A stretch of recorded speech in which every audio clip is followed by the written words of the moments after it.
Yeah buddy, new vidéo. Aujourd'hui je vais vous donner des tips pour améliorer votre jump rapidement et efficacement. Je l'ai déjà fait dans une vidéo beaucoup plus longue que vous pouvez regarder, je mettrai le lien dans la description, qui dure 1 heure et ça va être en quelque sorte un résumé et je vais apporter quelques éléments en plus. Yep. Ah, et pour ceux qui ne le savaient pas, j'ai sorti mon programme de jump, Light Jump Buddy. Là-dedans, j'ai mis une partie vraiment pour les débutants avec des exercices qui vont permettre de vous habituer au saut et une partie intermédiaire expérimentée. Chaque partie est indépendante et vous pouvez les exécuter par phase. C'est des phases de 3 à 6 mois. Donc pour la partie expérimentée, c'est vraiment une partie que tu pourras faire quasiment toute ta vie tant que tu continues de faire évoluer les charges ainsi que l'intensité.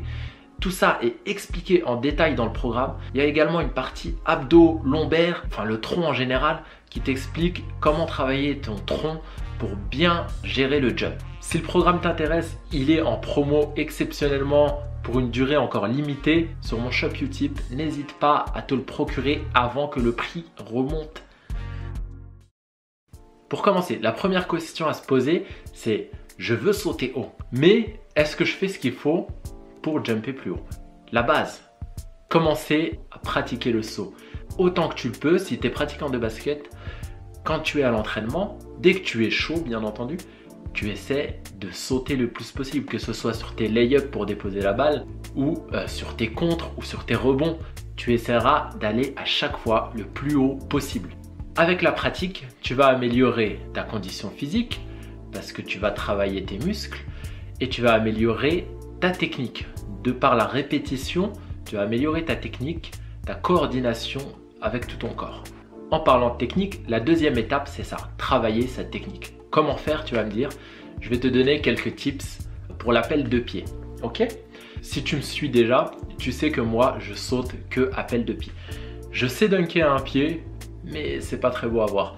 Et pour ceux qui sautent à 2 pieds, donc il y a plusieurs étapes à respecter lors du saut. On va décortiquer tout ça. Donc quand tu vas faire un saut, tu vas courir, ok?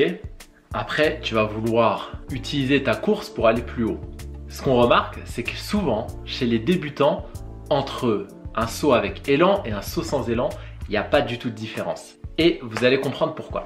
Chez le débutant, le saut avec élan, sur le dernier pas, il va pas réussir à transmettre son énergie. Comment on fait pour transmettre son énergie donc horizontale en énergie verticale? Voilà la marche à suivre. Je vais vous montrer aussi en vidéo sur moi et on va décortiquer tout ça ensemble. Il y a 2 types d'appels à 2 pieds, donc l'appel droite-gauche, gauche-droite. Comme tu le sais, on ne pose pas les 2 pieds en même temps. Moi personnellement, comme tu peux le voir, je fais un appui droite-gauche. Sur le dernier pas, pour moi qui fais un appui droite-gauche, je vais pousser sur la jambe inverse, donc de mon premier pied d'appui, la jambe gauche.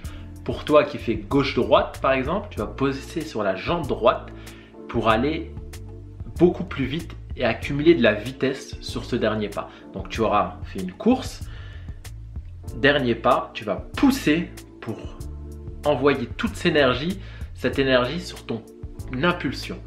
Ça va créer un écartement, tu vas garder le torse bien droit, tu vas fléchir les jambes. Donc ça, c'est la partie basse du corps où c'est très important que tu pousses sur la jambe arrière pour envoyer toute cette énergie sur ton impulsion droite-gauche. Sur l'impulsion droite-gauche, ce qui est très important, c'est que tu vas essayer de retenir tout ça au maximum. Donc pour pas t'enfoncer dans le sol, sinon tu vas t'écrouler comme... voilà. Tu auras les pieds, si tu regardes sur l'image, avec un certain angle, tu vois. Les deux viennent un peu à la Michael Jordan, viennent dans un angle en mode triangle comme ça, tu vois. Ok? La deuxième partie, c'est la partie haute du corps. Souvent, chez les débutants, là le problème, ça va être quoi? Qu'ils n'utilisent pas leurs bras. Or, les bras vont te faire gagner énormément d'énergie. Par contre, il y a la partie coordination qui va venir avec la répétition. Donc coordonner son appel avec le bas du corps et avec le haut du corps. Si on observe le haut du corps, les bras vont effectuer un mouvement de balancier. Juste avant de pousser sur le pied gauche, tu vas commencer à les préparer, à les monter vers l'avant. Et Au moment où tu commences à pousser sur ton pied gauche, tes bras vont partir en arrière, mais complètement en arrière. Tu vas les élancer le plus loin possible. C'est pour ça qu'il faut toujours que ton haut du corps soit également chaud. Et au moment où tu vas faire l'impulsion, poser les deux pieds, donc droite-gauche, et pousser sur tes jambes, c'est à ce moment-là que tes bras vont partir de l'arrière et être élancés vers l'avant. Et ça va te donner un gain significatif de détente.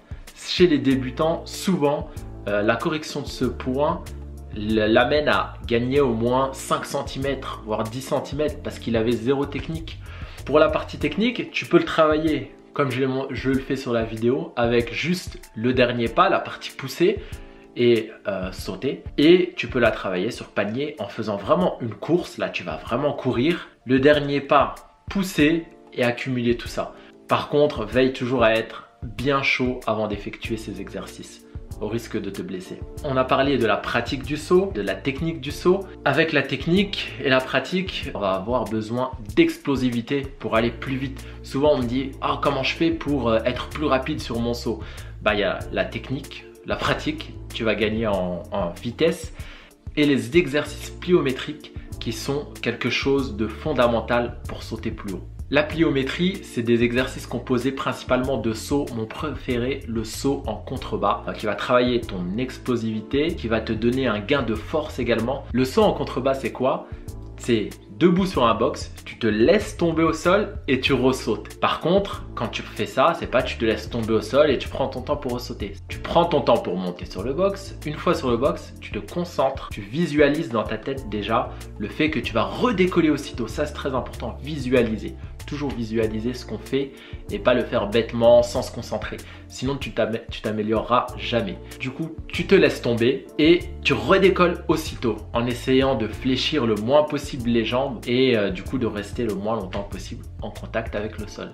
Il suffira de faire 6 répétitions et par période, tu pourras faire de l'endurance explosive pour travailler tes muscles en mode endurance mais explosive. Donc en faisant des séries de 10 à 12 répétitions, mais avec une intensité un peu plus faible que quand tu fais ces répétitions. Ça permettra de préparer tes muscles et les habituer à encaisser des chocs pendant une longue période. On a vu que la pliométrie, ça te faisait gagner de l'explosivité et de la force. Forcément, il y a ses limites. Et c'est plus pour gagner de l'explosivité, on va dire, qu'on va faire la pliométrie. La dernière partie, c'est la force. Ça va être important. Tu vas avoir besoin de gagner de la force au niveau des jambes. Comment tu vas faire les exercices de base? Tu as le squat, tu as le soulevé de terre. Et si tu as peur de te blesser, il faudra veiller à bien travailler le tronc, le reste du corps indépendamment, parce que le squat est un exercice qui, même si ça ne se voit pas, travaille aussi les abdos, les lombaires, parce qu'on a toute cette partie gainage. Tu pourras faire de la presse. Alors, comment qu'on travaille la force? Le principe est simple.